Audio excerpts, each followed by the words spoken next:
alma yeri. Milletin ağzını toplayamıyor. Ağzını tadı yok. Yok, bu kadar yok eskisi kadar. Evet. Sağ olun. İnşallah uzun sürmez bu sıkışıklık. Bu sınıra yakın olmak size ekstra bir şey katmıyor. Tabii, oluyor. Yani Gelenler, bunlardan, evet. onlardan biraz tatlı falan, pasta falan katıyorsun. Oraya göre fiyatları yoldan düşünmek. Tabii. Sağ olun. İyiyiz çok. İşler nasıl? İyiyiz. İyi. Şu an siz nasılsınız, iyi misiniz? Teşekkürler. Hoş geldiniz. Hoş bulduk. Kolay gelsin. Kolay gelsin.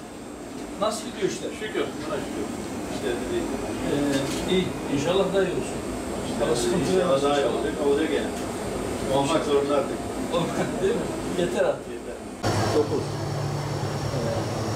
Satışlar nasıl? Sınıra yakın olmanın bereketini yaşıyor musunuz? İnşallah. Nasıl işler? Ne satıyoruz? Çiğ köfte. Çiğ köfte nereden çıkıyor? Adıyaman. Adıyaman. Memleket Adıyaman. İki hafta. İyi. İki hafta yan yana acıyla tatlı beraber. Yan yana değil mi? Öyle bir şey ikram edelim. Vallahi. Bir halimizi soralım, işleri soralım. Başımız Dükkan kira mı? kira. Kiralar burada ne durumda? Aslar evinde. Normal ya, orta segmentte gidiyor. Diğer taraflara göre biraz daha Biraz sanki orta daha şey. iyi. Tabii. Yemekler sunuyoruz burada efendim. Evet. 4. 5. kuşak devam ediyoruz bu şekilde coşkusuz. Nasıl işler? Çok şükür. Çok şükür. Allah razı olsun. Sağ olun. Aşağıda mı çalışıyorsunuz? Aşağıda mı çalışıyorsunuz? Bünyemizde şu an 7-8 kişi çalışıyor. Fakat 2 restoranımız daha var. Onlarla beraber 15-20 kişi çalıştırıyoruz. İyi Allah'ım. Ama dışarıda İnşallah. ekmeği tekniğiyle kapatıyoruz. Kolay gelsin. Durum. Dükkan kira mı? Okullar açılınca biraz daha bir dondurmacı seviniyor sezon diye. Sezon gelmedi. İnşallah hayır olsun. Evet, kolay gelsin. Hiç görmüyor. İnşallah hastalık falan yok. Evet, doğru. Evet, ikisiyle. Maşallah. Ben de hangi yapıyorum? Ben de İşler nasıl? Bilenler artınca seyirlenmek için peki hayır. Siz çalışıyor musunuz? Çalışamıyorum. Buranın sahibi misiniz? Çalışamıyorum. Ne zamandır buradasınız? Buralı mısınız? Yok, ben buradayım. Üniversite Ordu. çıkmıştım buraya. Aynen. Hem de okuyorsunuz hem çalışıyorsunuz. Üniversite bitti mi yoksa? Üniversite bu sene 2. sınıfa geçtim. İşte yazında boş kalmayayım diye Memlekete gitmediniz, burada çalışıyorsunuz. Hayır olsun. Masraflar çıkıyor mu? Yavaş yavaş. Ne okuyoruz? Radyo televizyon programcılığı. Radyo, televizyon programcılığı. Tamam. Güneşle yaşam. Evet, güneşle yaşam. Ay ile ser veya işte başka gibi bir şey. Nasıl işler? İşte Allah'a şükür bir namazsızlık çalışıyoruz. Ne satıyoruz? Telefon aksesuarı, tamir, Telefon satıyoruz. sıfır, ikinci el, karşı. İkinci el. Personel herkes kardeşimiz ama şey almış. Ne? Bir şey almış. Belki damar almış. Evet. Evet. Ne kadar Evet. kardeş değilsen de yalan olur. Yok şöyle, şimdi bazen kardeşlik bir yere kavga ediyor, bazen küsüyor. Bak bunların kardeş olduk ya, şimdi değiştirmiyor ama o kardeşliğin gereğini yapmıyor bak. Öyle sürecek daha doğru olur, bilmek Hocam, ben mesela bu partiyi diyorum. Yıllardan Evet. ne bilirsin, ne denegesin, Tamam. ne de bugüne kadar hiçbir şeyler konuştum. Tamam. Ama zorunlu değil. Bir şey olmaz, problem değil. Yani biz diyoruz ki kimse zorunlu değil. Evet. Sadece bana bir haksızlık yaptığında ben ona karşı çıkarsam, sana bir haksızlığı görmezsem, bende bir eksiklik var. Şimdi bak kötülük bulaşıcıyız, iyilik de bulaşıcıyız. İyiliği ayağlamıyor. Babam sizler için Sağ ol. herkese çay söyleyeyim, ayakta içsinler. Vallahi oğlum oturumdan kaçtı. Ne bu kadar zaman oldu? Biz yani mikrofunda daha çok Burada süperiniz var mı? var. Bir başkanım. Evet. Biz yer şu anda burada bir yer açmayı düşünüyoruz. İl başkanımız var. Teşkilatımız var. İl başkanı yani kurduk teşkilatı. İnşallah bundan sonra ilçe teşkilatları yani. İnşallah. Yani ofis olarak Eder 81 yılın tamamında teşkilatları. Burayı da kurduk teşkilatı. Burayı kurduk, Edirne kurduk, teşkilat kurduk, Çanakkale kurduk.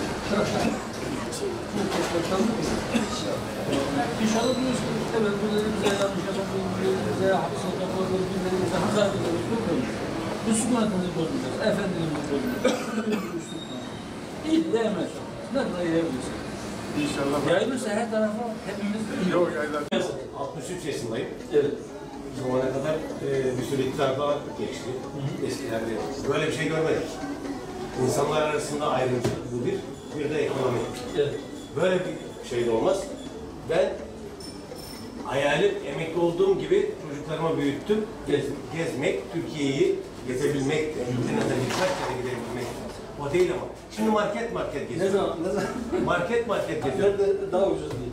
Evet. Ben gezmek zorunda mıyım ve 20 metre arası marketin bir teneke yağda 30 lira bile fark ettiği oluyor. Peki ben gezmeyeyim de kim gezsin? Benim sorunum bu. Benim başarım.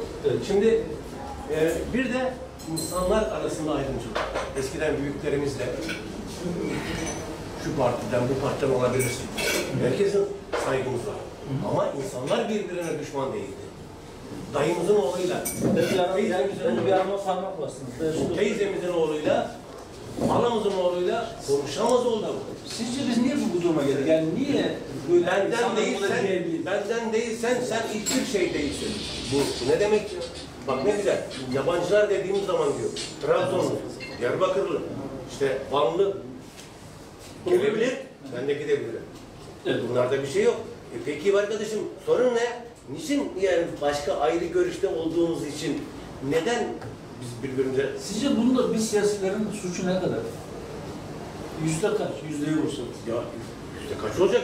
%80-90. Yüzde 80 olsa. Tabii ki. Siyasetin dili çok sert. Kutuplaştırıyor, ayrıştırıyor. Evet. Biz bundan çok şikayet ediyoruz. En büyük şikayetim benim oldu. Geçinmeye çalışıyoruz. Biz şimdilik geçinmeye çalışıyoruz başkanım da. Yani şöyle böyle. Çünkü bitirmiş artık böyle şey. Ama ya çocuğumuzun geleceğiyle ilgili gerçekten karamsar. Ben bu sefer inşallah İnşallah düzelir de, inşallah düzelir de. Benim 2 kızım var. Evet. İkisi de mühendis. Çalışıyorlar. Çalıştıkları sürece nafakalarını çıkarırlar. Tamam o zaman sizin onlarla ilgili çok endişe yapmanıza gerek yok. İlgi eğitim almışsınız. Benim torunum da var. Torunları da düşünmek zorundayız. Böyle yani. Şimdi sadece benim torunum değil, ben kızlarımız ve çocuklarımız derken yani herkesin çocuğunu kastetmek istedim. Yoksa benim o bencillik yapmış olurum. Siz öğretmensiniz. Bencillik yapmış olurum zaten. Öğretmensiniz, okuttuğunuz bütün çocuklar bir anlamda. Hepsi benim çocuğum. Evet. Hepsi. Evet. Şimdi ben mezun ettiysem onu soruyorum. Ne çıktın? İşte şu oldu, bu oldu, durum nasıl, böyledi. Sağ olsunlar ama işte o yönden endişeliyim. Üniversite okuyor ama boşta geziyor. Moral vermek zorunda mıyım? Ben matematik öğretmenim ama matematik öğretmeni olan bir sürü öğrencim var. Ama boş. Yazın. Öğretmenim diyor, bıktım artık diyor. Eğitim plansız. Efendim? Eğitim plansız. Tabii ki. Fazla yetişiyor. En büyük şey o zaten. Eğitimsizlik bizi buraya getiriyor. Ekonomi bozuluyor. Orduyu bozdum, hiç bitti. 3 tane değil mi? Evet. Adalet zaten kalmamış. O en başı. Tuz. Adaleti yok ettiğinde ötekilerin hepsi sıfır. Askerler memleketin bir adet var. Sıradan halkta bir sürdüğünde çay bir defa çalıyormuş. Eşraftan bir sürdüğünde 2 defa. Kral öldüğünde de 3 defa çalıyor.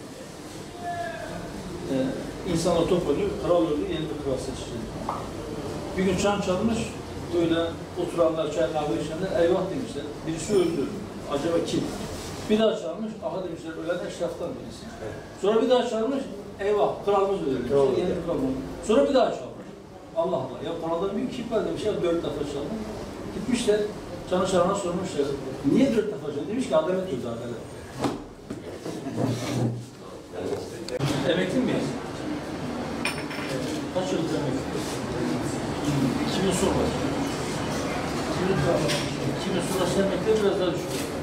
Yani maşallah kat sayısı daha düşüyor. Yetiyor mu? Dönüyor mu? Şükür. Hamdolsun. İyi inşallah. Allah da yetsin inşallah. Allah razı olsun. Kaç yıldır bu iş yapıyorsun? 40 sene var. 40 sene. Maşallah. Genç görünüyorsun. 50 civarı görünüyorsun. 54. 54. Erken var. Merhaba. Merhaba. Nasılsınız? Çok şükür. Siz nasılsınız? Teşekkür ederiz. Katılar ilgili sesi olmuş. Valla belediyecilik anlamında çok zayıfız. Bazı projeler başlatıldı. Evet. Bazı projeler başlatıldı. Neden başlatıldı unuttum.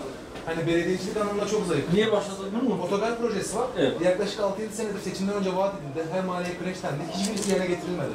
Hani verilen sözlerin hiçbirisi tutulmuyor belediyecilik anlamında. Burada her gün bir kişi düşüyor. Şu yolun ortasına çukur var. Bakın ortasından yol geçiyor. Her gün bir kişi düşüyor.